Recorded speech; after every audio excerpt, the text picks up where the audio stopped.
पूर्वी रुकुमको सिरानमा र हिमालको काखमा यस्तो ठाउँ छ जुन मान्छेहरू पुग्दा त्यहाँ प्रकृतिले छुट्टै आनन्द दिन्छ। त्यो हो चौरी खर्का। यहाँसम्म पुग्न कति टाइम लाग्छ र रोडको अवस्था कस्तो छ भन्ने जान्नको लागि भिडियोलाई अन्तिमसम्म हेर्नु होला। हामी निसीखोला 4 जीवखोलादेखि करिब 1:30 बजे जीवखोलाबाट निस्क्यौं र हामी कान्नाबोकर, भलकोट, सिपा हुँदै हाम्रो डेस्टिनेसन तर्फ हिँडेकै छौं। हामी गफ गर्दै रमाउँदै पाटी हाल्नेसम्म पुग्यौं। अहिलेसम्मको रोडको अवस्था हेर्दा चाहिँ सबै नै राम्रो नै छ। 2500 मिटर उचाइमा रहेको यस पाटी हाल्ने बाटो बागलुङ जिल्लालाई छोडेर हामी लाग्छौं रुकुमतर्फ। पाटी हाल्नेबाट अलिकति हिँडेपछि एउटा भट्किएको घर देख्छौं। त्यहाँबाट हामी राइट साइडतिर अफरोडिङ लिनुपर्ने हुन्छ। त्यसपछि बाटो भने सबै नै अफरोडिङै देखिन्छ। बाटो माटो हुनाको कारणले अलिकति पानी पर्दा पनि यस बाटोमा भने धेरै नै चिप्लो हुने रहेछ। त्यसैले हजुरहरू पनि आउन पर्यो भने मौसम हेरेर आउनु होला भन्न चाहन्छु। यस ठाउँमा घुम्नको लागि चाहिँ असोज, साउन, भदौमा ढकमक्क दाँडै ढाक्ने गरी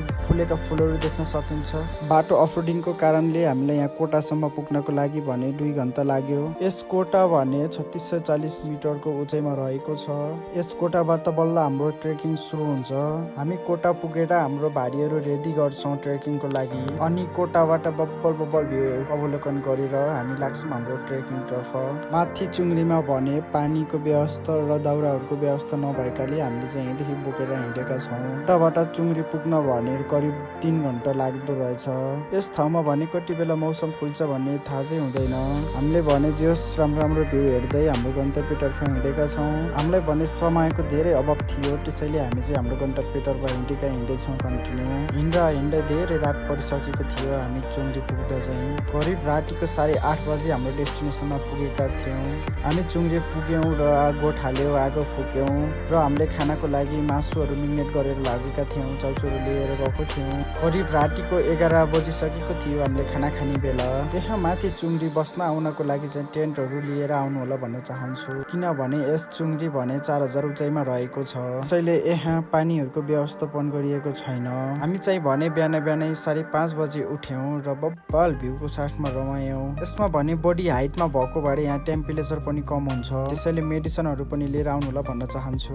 हामी चाहिँ भने बिहानै उठेर मजाले हाम्रो खानाको लागि रेडी गर्यौँ र खानाहरू खायौँ, रमाइलो गर्यौँ। बिहानमा भने जहिले पनि मौसम चाहिँ एकदम खुल्दो रहेछ, पानी परे पनि नपरे पनि। अनि हामी गीत गायौँ, रमायौँ, नाच्यौँ र हामी चुङ्ग्रीको सबभन्दा माथि हाइटमा पुग्यौँ। यहाँबाट भने सुन्दर हिमाल, सेलढोर र उत्तरगङ्गा मजाले अवलोकन गर्न सक्छौँ र हामीले सुन्दर ठाउँको दृश्यहरू ड्रोनले क्याप्चर गर्न खोजेका छौँ। भिडियोलाई भने अन्तिमसम्म हेरेर माया गरिदिनु होला, के कस्तो भएको छ प्रतिक्रिया दिनु होला। हजुरहरू पनि आउँदै हुनुहुन्छ भने यसको रोडहरूको बारेमा यसको जानकारीहरू प्राप्त गर्नु होला भन्न चाहन्छु।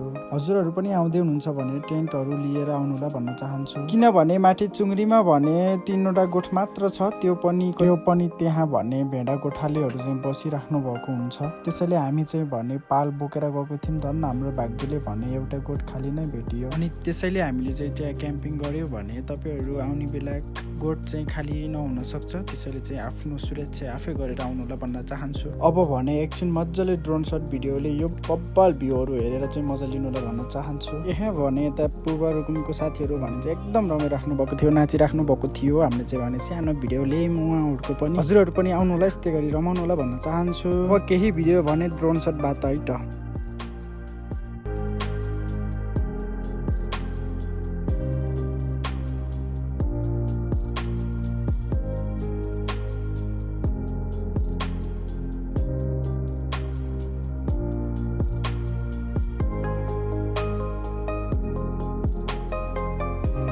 हामी भने चौरी आइपुगेर पनि प्रकृतिसँग मजाले रमाएर अब घरतर्फ फर्किँदैछौँ। त्यस्तै भिडियो हेर्नको लागि भिडियो लाइक, कमेन्ट, सेयर र च्यानलमा नयाँ भए चाहिँ फलो एन्ड सब्सक्राइब गर्न चाहिँ नभुल्नु भन्दै म पनि बिदा हुन्छु। Okay, by by.